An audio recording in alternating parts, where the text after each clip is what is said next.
Hello. Whoa, it's loud. It works. Great.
Good morning, everyone. Welcome to Judson Memorial Church. It is so wonderful to see the folks who are gathering physically in this space, and also wonderful to know that these tables stretch all the way through that camera right there. So the folks who are gathered in Judson's physical space right now, turn to that camera right there and wave hello to the Judson diaspora right now. It's so wonderful to know that you all are here with us, even if you are snug as a bug in a rug in your very own home.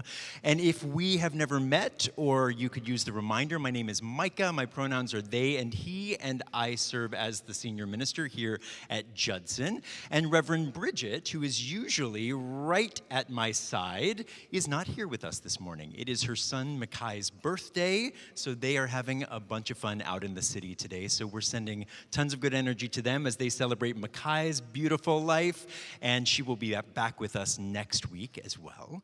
And I just want to name that, Oakley's up here, okay. The Sunday school's growing here, folks. But right now, we've got a couple of kids among us. Oakley, one of them, and Nova somewhere out here. And then Espag, I know, is on her way because we've got a marathon going on. We've got like the first Sunday of November, sleepiness happening. So as we bless our children this morning, and as we are blessed by the children, let's just remember that they're scattered everywhere. They're not all just in this space right now, but come forward, folks. Round of applause right now for Steph Reed and Josiah Montreville, who hold the Judson Sunday School. Every Agape Sunday here, we started off by welcoming our Sunday school kids and the Sunday school teachers into the space so that they can give us a little blessing before they go next door, and then we take it from there. But, Steph, Josiah, tell us what you've come here to do. Good morning, folks. Good morning. On this Agape Sunday, we are leading the congregation in Sunday school class in a chant that we learned, the Nova. Give it up for Nova after Nova.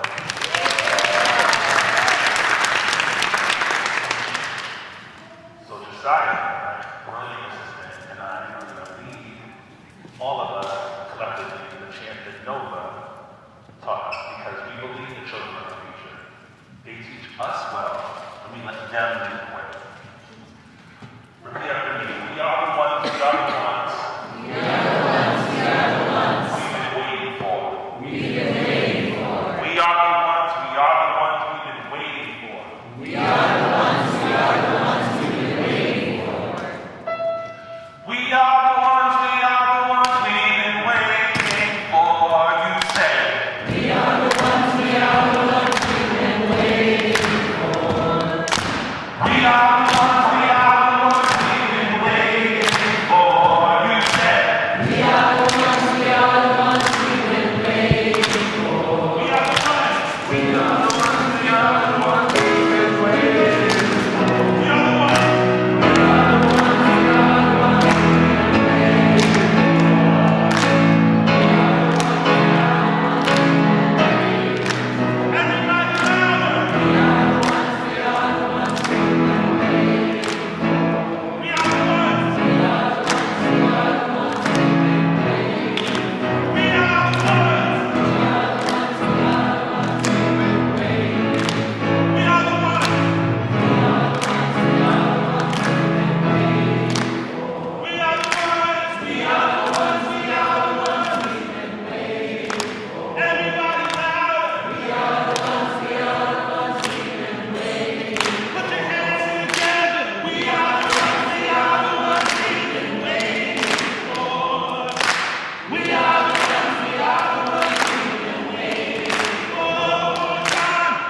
Beautiful. Thank you, Steph. Thank you, Josiah. And Nova and Oakley, as you go next door with Steph and Josiah, here is our blessing to you now that you have blessed us.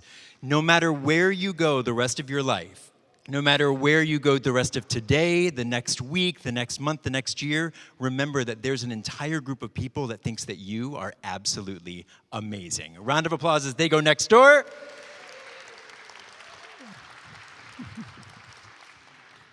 And now that they get to go have fun, we get super serious.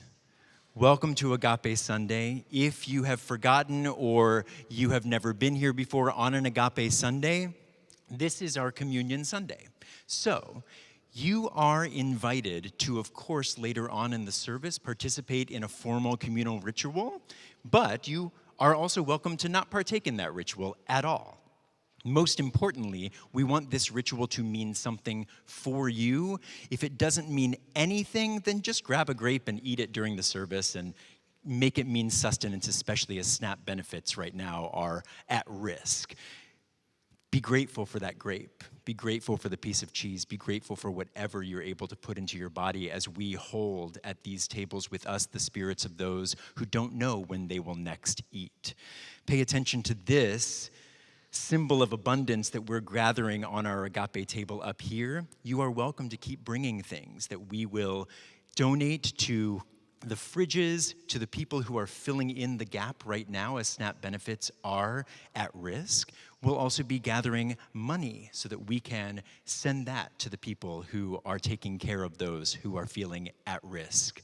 Also, the kids will be coming back at the end of the service, and they'll have little bags. If you brought pocket change like we told you to, and you'd like to put it in there, they're gathering some money also that they can donate. So lots of ways to give, and in this place, we lean into embodying abundance.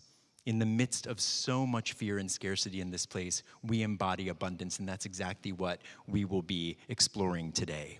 But before we do that, I invite you to settle yourselves for a moment as we acknowledge the first peoples of this land. Judson's physical space stands on the ancestral land of the Munsee Lenape tribe, of the Lenni Lenape people. Our community acknowledges the Munsee Lenape community, their elders, both past and present, as well as future generations, and we make this acknowledgement as one part, only one part of our continuing work to dismantle the ongoing legacies and lies of Christian supremacy, white Christian nationalism, settler colonialism, and white supremacy. Welcome to this table of abundance. Henco, please take us into a musical meditation.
I invite you now to rise in body and or spirit as we prepare to sing together.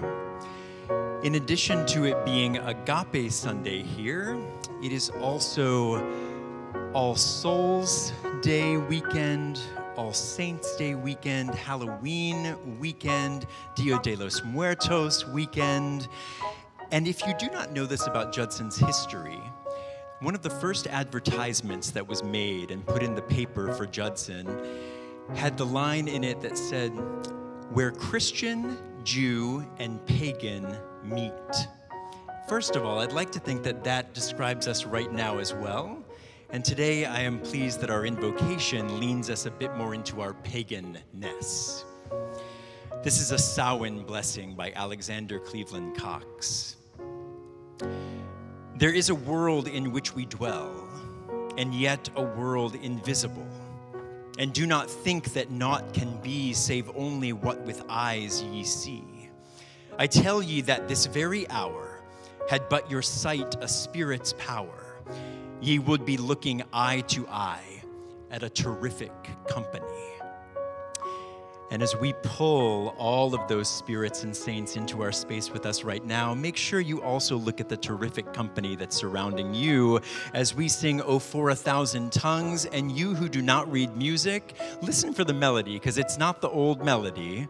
You've got a new melody, but we're going to learn it together. Go for it.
Please be seated.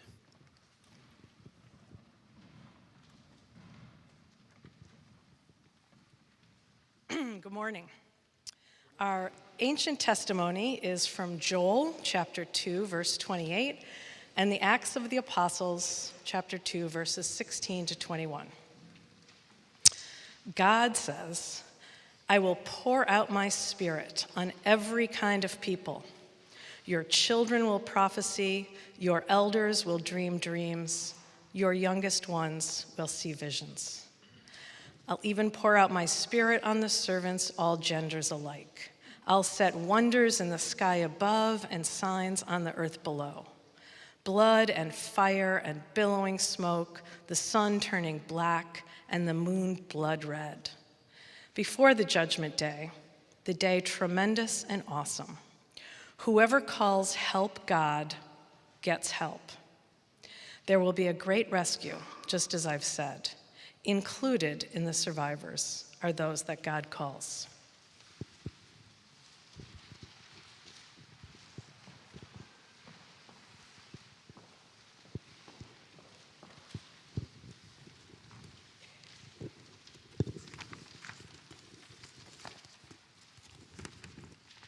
Second ancient testimony, the Gospel according to Luke 9:10 through 17.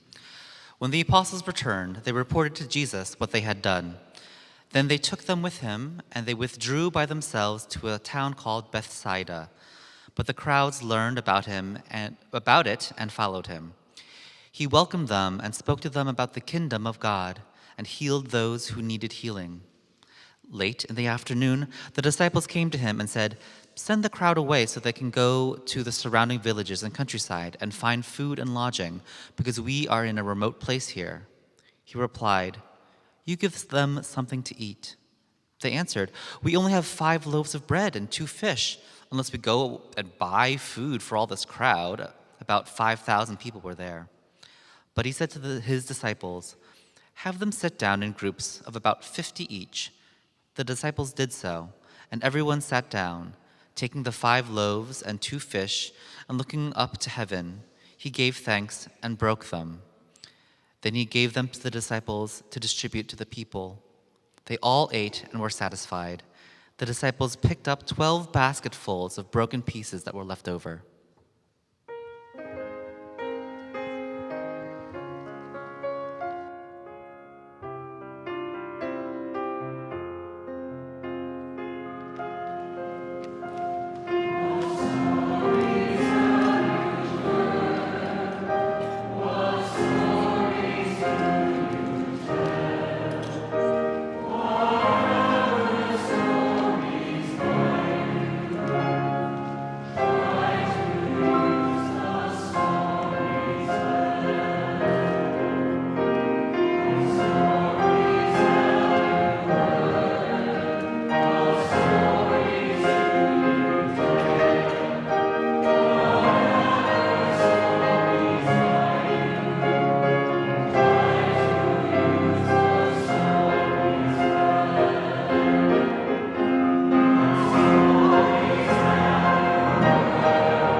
So I am so grateful that in a time where there is so much fear, so much threat of scarcity out in the world, that I get to come to this place to be with all of you right now.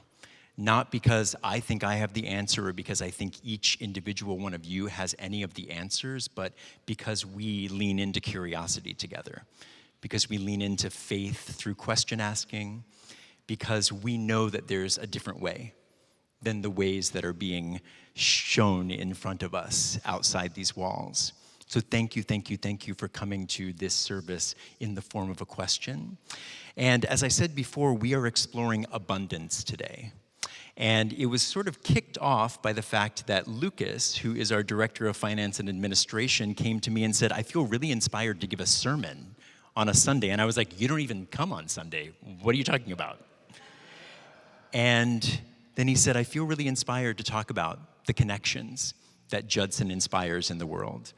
And so in a moment, I'm going to turn things over to Lucas. But before I do that, I want to connect the 2 ancient testimonies that we just heard to one another. And then I want to connect these testimonies to what's currently going on in this country and in this city and in this community. And the connecting themes, at least as far as I'm concerned, are creation in the face of destruction, choosing abundance over scarcity, and being transparent about what you need and about what you have. So the words from the prophet Joel are said to have been written to a Judean community centuries ago after a devastating drought. And Joel shared with his community that he envisioned a future where an entirely new horizon of imaginative abundance would be co-created by all of them with God, that everybody who sought help would receive help. Even in the midst of their scary present scarcity, he was trying to show them a future of abundance. And then centuries later, this is why in the bulletin it says this is in Joel and in the Acts of the Apostles, Joel's words were quoted by Jesus' followers who were cobbling together stories of Jesus as their spiritual creative leader. And they were in the midst of still reeling from Jesus' execution at the hands of the Roman Empire. And they were desperately trying to figure out how to stay together. And remember, they didn't think that they were Christians at that time. They just knew that they were trying to hold together this series of teachings that Jesus had given them before he had been killed. So they were scared, and they were desperate, and they were leaning into scarcity. And they needed to tell stories of abundance to one another. And so they quoted these words from Joel because they knew the words from Joel. And they moved from that present scary scarcity into an abundant future on a day that we call now Pentecost. Because as they were figuring out just how to cling together, suddenly, the story goes, they were each filled with a piece of a spirit. And they, even though they didn't all speak the same language, learned how to speak about abundance and understand one another. In the Christian tradition, we call it Pentecost, but I don't know what they called it back then. I think they just called it like the Spirit moving them out of scarcity, moving them through a different kind of threshold. And then our second ancient testimony from the Gospel according to Luke is a classic that's probably familiar to many of us. This is a miracle story, right? Where Jesus is rumored to have fed a full 5,000 people by magically extending the material stuff of just 5 loaves of bread and 5 pieces of fish. Now, I don't even know how those 5,000 people were even hearing what he was saying while they were gathered around him anyway, let alone understanding how they would eat that day. And for those of us who are attached to Jesus being a magical miracle worker who is superhuman and even divine, this story can certainly be used to further prove the Jesus is magic mythology. And if you have that Christology in your heart, hold it. As long as you're using that story well, keep that story. That's fine. But in this current moment, when we have mutual aid groups desperately stepping in all around us to fill that gap that's left by the systemic decimation of SNAP benefits, I actually like to think of this story in a wholly different way. What if actually what happened on that day back in Bethsaida was not necessarily a magic miracle as we know it, but was a miraculous embodiment of mutual aid? What if the disciples were panicking about feeding everyone, and Jesus had them divide the crowd into groups of 50, and then he gathered people, and those people just shared what they had brought? In the text itself, it does not say that there were only 5 loaves of bread and only 5 pieces of fish. What the text said is that the disciples, those 12 people, only had 5 loaves of bread and only had 5 pieces of fish. There were 5,000 people there. What if there were actually 5,000 people who had a little bit of something in the bag that they had brought? What if the real miracle wasn't that Jesus magically made bread and fish appear out of thin air, but rather that he invited these folks to organize, to band together, to collaborate, to lean away from scarcity and into abundance, to be transparent about what they had and about what they lacked, and to offer what they could give and receive whatever they needed? What if no one asked whether anyone deserved it? What if no one asked if anyone deserved to be helped or fed and just committed to co-creating the nourishing connections that they all needed? It doesn't take anything away from the cool image of Jesus being a miracle worker, at least in my opinion. To think that this didn't all erupt from one magical guy, but that he actually was just a really, really, really great community organizer, which is, let's be clear, a pretty miraculous bit of behavior anyway. So if you've been at Judson for a while, you know that due to several unforeseen circumstances this year, we are expecting anywhere from a $60,000 to $95,000 gap in our budget. Did you know that? This gap is no one's fault. It takes a lot of money to keep a building like ours maintained and our spaces used very, very regularly. Sometimes, and especially right now, grants just don't come through. Sometimes, and especially right now, times are bad, especially as you're scrambling to maintain solidarity and humanity as an authoritarian regime actively tries to steal your breath. But I want to tell you about a little miracle that happened this week. I was reading this loaves and fishes story this past Thursday, and I decided that I had nothing to lose by being absolutely transparent about Judson's need and to reach out beyond our immediate Sunday service congregation, to reach out to our vast network of artists and activists and organizers who have come and continue to come through our building every single day and explain to them what's happening here right now. It took a lot to do that. I am super proud. If you do the Enneagram, I'm an Enneagram 2. And we do not ask for help. We do not want help from anyone. But I stepped away from my own embarrassment and my own scarcity-scarred fear, and I stepped through a threshold into hope-fueled humility, and I did something that Judson doesn't often do. I let our larger community network know that we need help. And do you know what happened? Do you know what happened? My message got shared dozens of times. And folks wrote their own messages sharing stories of what Judson means to them, and we are receiving donation after donation after donation. The gap, beautiful. The gap is not filled yet, but the gap is certainly smaller than it was. And I've received absolutely no messages asking me, why has this happened? What did you do?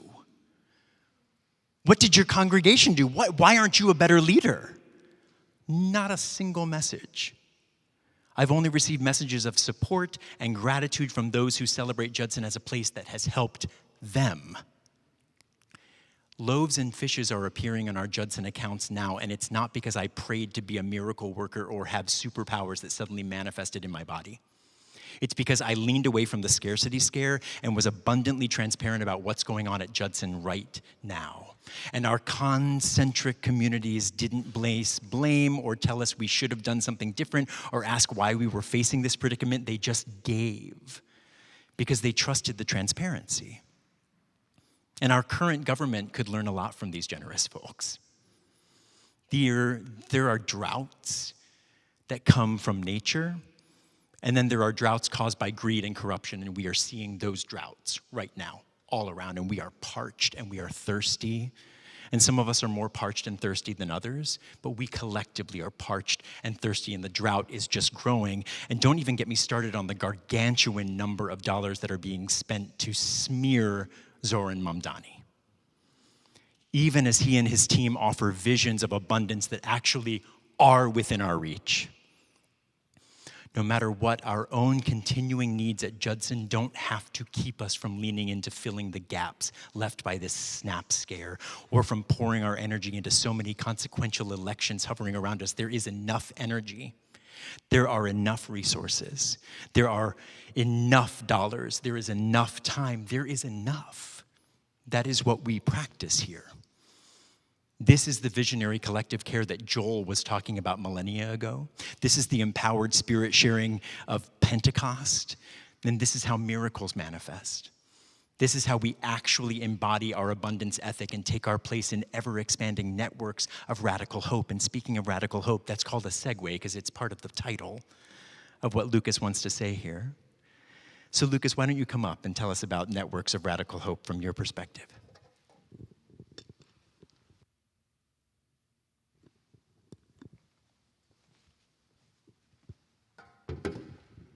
Good morning, everyone. When I think about the work we do at Judson, the art we present, the activism we support, the community we nurture, I'm struck by how prophetic it all is. The art we subsidize at Judson is prophecy. It's not decoration, it's declaration. It speaks of what we want to see end and what we want to see endure. It tells us the truth about the world and the dreams of a new one. Every dance, every poem, every performance that takes this stage continues a tradition of people to use their gifts to speak truth to power and to call out injustice and call forth liberation. That, friends, is holy work. I felt the same spirit of prophecy alive when some of us attended the No Kings protest, standing in that crowd shoulder to shoulder with others who shared our convictions. I felt a deep electric sense of solidarity with others who recognize that our systems are broken. Our governments do not advocate for our needs, and corporate interests exploit us and prey on us and our ecosystems. That this administration encourages individualism and vitriol and imperialism over humane cooperation. At first, it's uncomfortable to be the one to raise your voice. You feel small, uncertain, exposed, but others join in, and the chant grows louder, and the fear turns into power.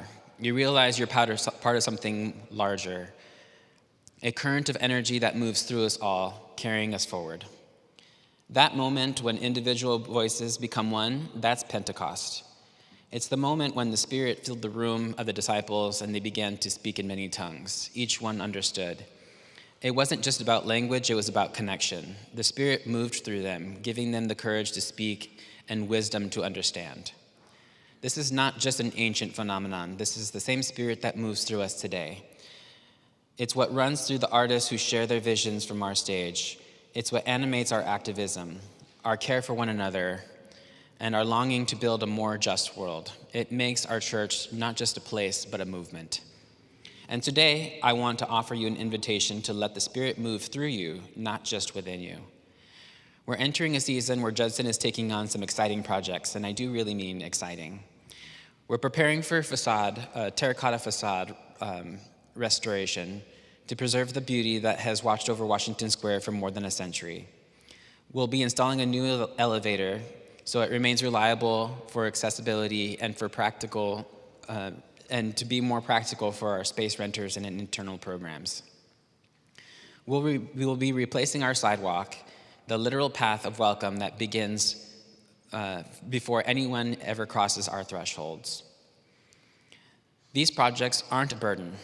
They're building blocks for our future. They ensure that the hub of radical hope and creativity continues to serve everyone, safely, beautifully, and accessibly. And we don't have to do this alone. This is where the Pentecostal message becomes real. The Spirit is not a private possession, it's a shared power. It gives each of us the authority and responsibility to speak, to act, and to advocate. So I want to invite you to use your voice for Judson. Share what Judson means to you. Talk about the art that has moved you, the community that has held you, the justice work that has inspired you. Tell people about the restoration projects, the elevator, the sidewalk, not just as projects, but as the next chapter of Judson's prophetic history. When you open your networks, you tell the story, you become part of the Spirit's work of connection and transformation. And it's not just a poetic image, it's also backed by science. My introduction to this idea came from a YouTube video called Veritasium on the science of personal connections. It turns out that networks, whether biological, electrical, or social, all behave remarkably in similar ways. The same patterns that shape the internet or a power grid also shape us. These patterns include hubs, dense centers of connections where information and energy flows quickly, and shortcuts, which are surprising links between faraway parts of the network that make the world a smaller place and ideas spread faster. Researchers have proven that even in massive systems, any two people are connected only by about 6 steps of separation. Pop culture calls this 6 degrees of Kevin Bacon. It's a funny game where you try to connect any celebrity to Kevin Bacon within 6 steps or less. But it's not just trivia, it's an incredible truth about our shared influence. You might not realize it, but you are a part of a vast web of connections that can move mountains. Every connection, every invitation, every post or introduction can ripple outward through hubs and shortcuts, sometimes reaching people of influence, conviction, and generosity you could never have reached directly. So if you're skeptical about your own influence or just curious, go watch the Veritasium video on YouTube. It's a reminder that we're all part of something far bigger and much more powerful than we can see. And that's what makes Judson such an extraordinary place of radical hope.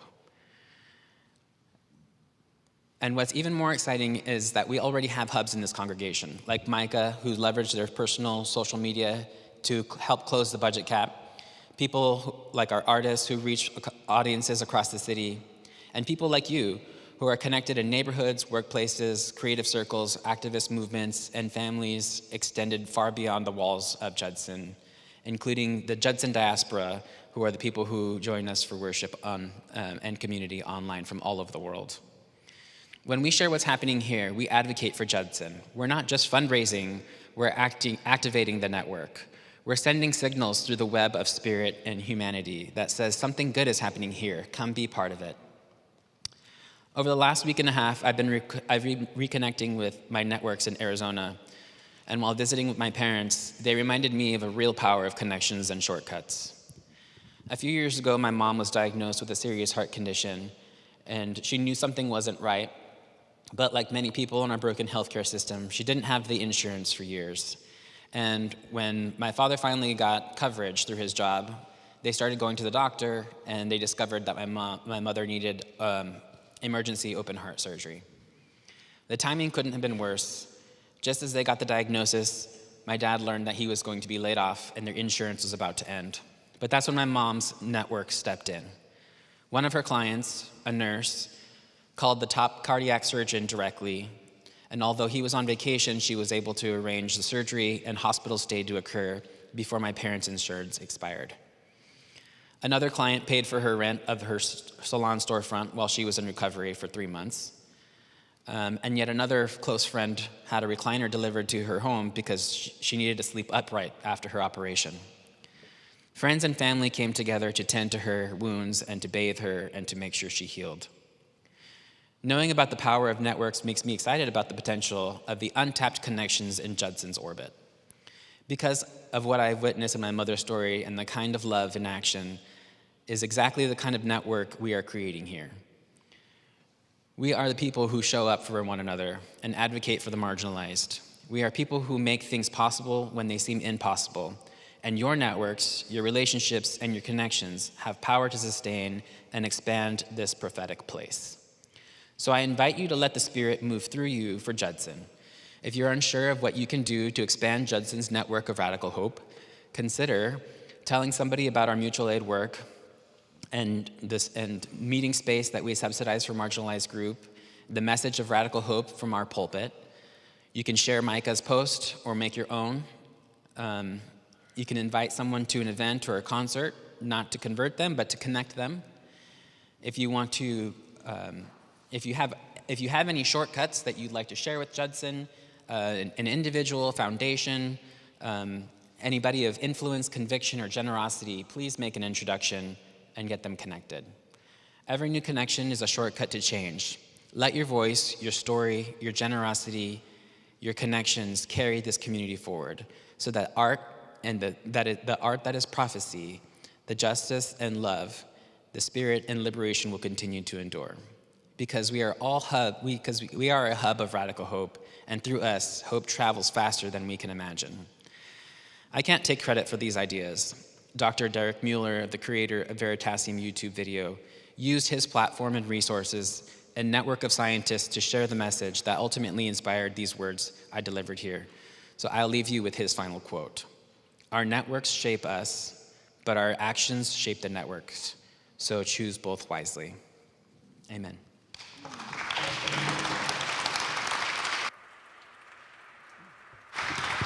Round of applause for Lucas, not only for talking to us today, but for all you do to hold us together so much. And as the choir comes up here, if you are someone who's brand new here and you're like, oh my gosh, is every Sunday a Sunday where they talk about money? The answer is no. If you've been around here for a long time, you know that every Sunday is definitely not a Sunday where we talk about money. But if you've grown up in church, you know that every time in fall a Stewardship Sunday comes around. So Lucas, thank you for calling us into the vulnerability of an actual Stewardship Sunday.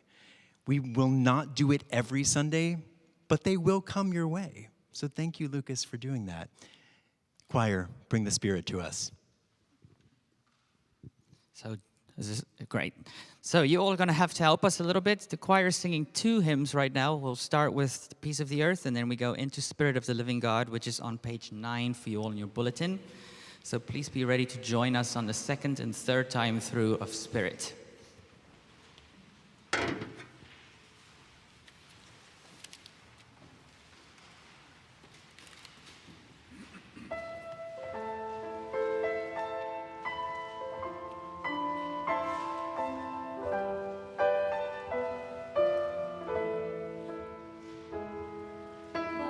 Peace of the earth be with you.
Henco, I was not expecting where you took us there. Thank you, thank you, thank you. Now is the moment in our service that I warned you about.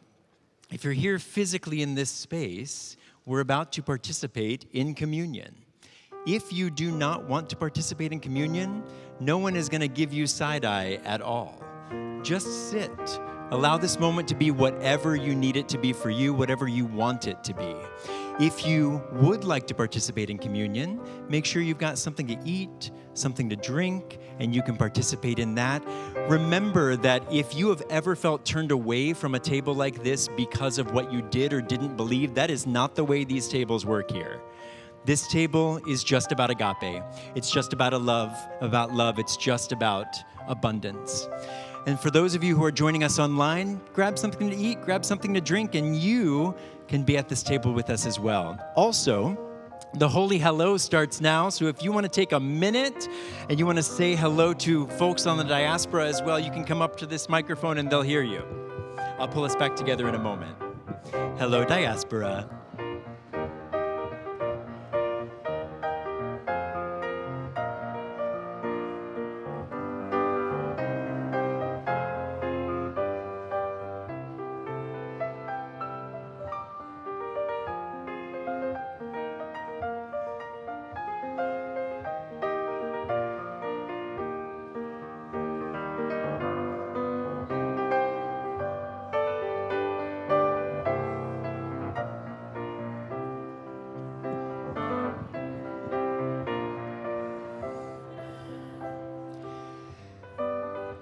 Does everyone have what they need?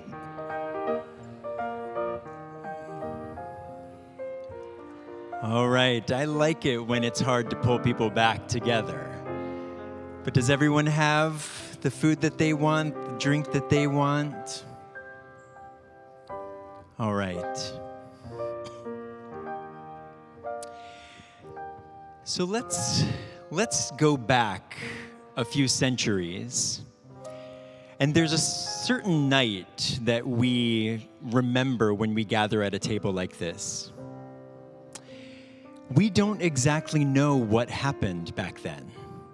We have stories, we have myths, we have things that people tell us about Jesus hanging out with his friends as they prepared for empire to do what empire does, which is that empire tries to starve and take the breath away from anyone who dares to speak out against the violence of empire. So on that night, we like to believe that they had eaten together, that they'd even had a bunch of fun together, and that Jesus pulled the moment into a place of deep gravity. And he lifted up a loaf of bread, and he broke it. And he might have said something like, this might look like some normal loaf of bread, but this is a bread that represents every single body that has been broken by empire. My body might soon be broken, but it is not the first body to be broken.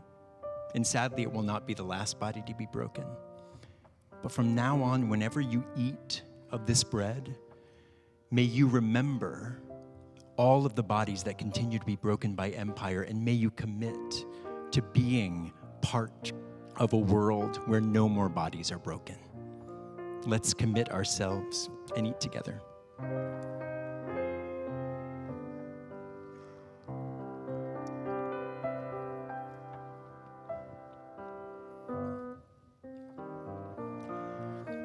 In the same way, he lifted up a cup, and he might have said something like, this might look like some normal cup, but this is a cup of radical abundance. No matter what scarcity empire tries to pull you into, don't let it steal your breath. Don't let it steal your spirit. When you drink from this cup, may you remember that you can embody the abundance that you wish to see in the world. Let's drink together.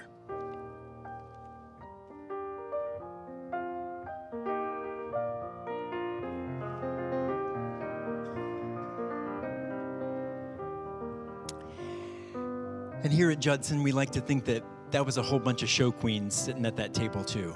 and that they sang together after they ate and drank. So let's sing together a gorgeous song that Lee Gilliat gifted to us.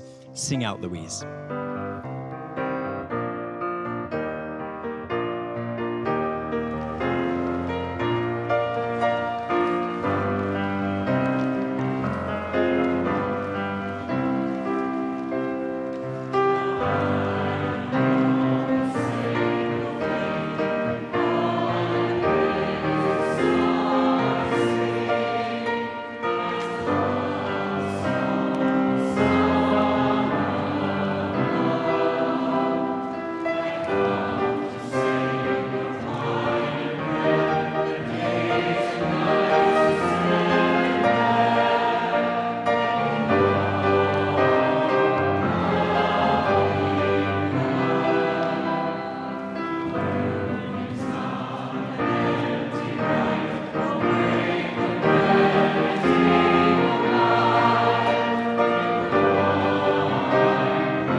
Thank you, Lee, for that song. Thank you all for singing it so beautifully. And now we actually are going to go out into the diaspora and bring in the amazing Emily Jean Gilbert in a moment. Our pledge campaign for 2026 ends on November 23rd. And so Emily Jean is going to tell you why she pledges before we go into our offertory moment. So Emily Jean, take it away and thank you for your words.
Thank you so much, Emily Jean. Thank you, thank you, thank you. And now is the moment where baskets go around the space. I know there's like so many different silos of money speak happening today. There's the budget gap for 2025. There's the pledge campaign for 2026. And there's also these baskets that go around. We know that if you are already a pledger, you're probably giving in multiple ways anyway. But these baskets go around just in case you brought something else, like those 5,000 people that were gathered on that hillside back then. So if you got something to toss in there during this time, please don't feel like you can't. And as always, we offer a little creative gift while you are giving in those baskets. And this morning, it is one of my favorite voices at Judson. So please, please give your attention to Sophia as she sings a Casey Musgraves classic.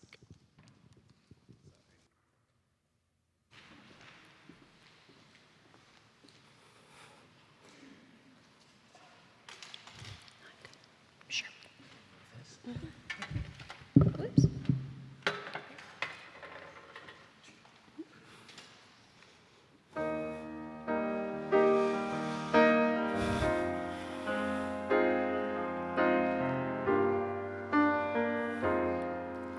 Sundown and I'm lonely in this house. It's feeling one-dimensional to me.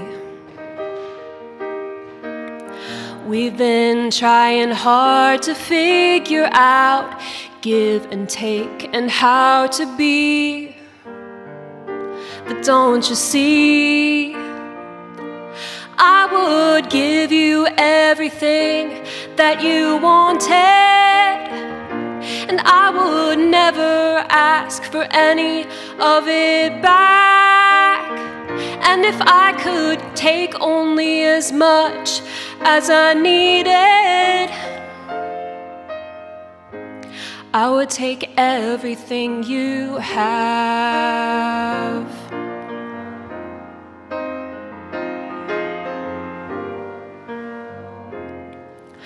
Sunrise and you're lying next to me. Wrap me in your arms like I'm made of glass.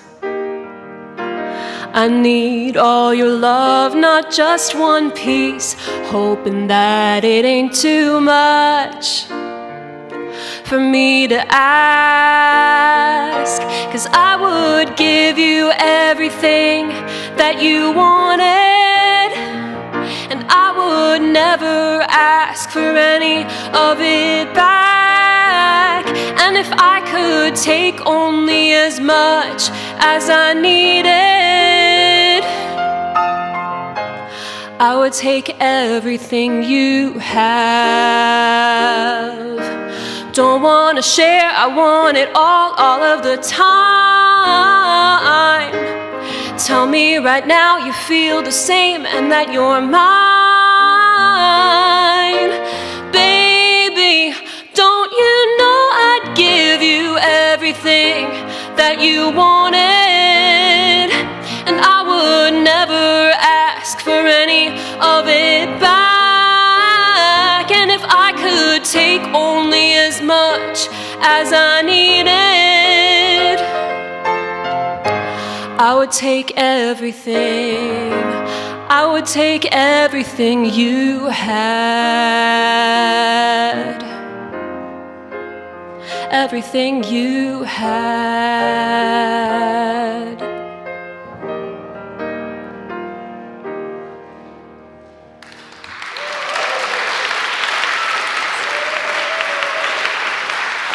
Thank you so much, Sophia. Now I invite you to rise in body and or spirit. We get to sing one more time together, but before we do and as we prepare to, I invite you to pray with me in whatever way is comfortable for you. So much is swirling around us. I hope you've either already voted or have your voting plan. And let's pray as you think about whether you do or did. Spirit of abundance and empowerment, meet us at this table of transparency and truth, a space where enough is always enough, where hoarding is never on the menu and sharing is always the main course. Hold us in our fear, reminding us that we are surrounded by a cloud of witnesses, not only on this weekend when the veil between life and death is thin, but every day, if we will only pay attention. Inspire us with the enduring acts of apostles who have committed to collective care, lighten the loads that weigh us down, and lift up the love that can come in the shape of resources that meet needs we don't always even know we can name. May we fight to save SNAP. May we vote with visionary joy, and may we offer what we have to give and ask for what we need, knowing that embodying the balance between both these things is how we maintain our humanity and sustain our networks of radical hope. May our many gifts harmonize with the one spirit that breathes through and with every act of generous connection we make. Amen. Let's sing together.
All right, thank you. And Henco, thank you for taking us into the rafters.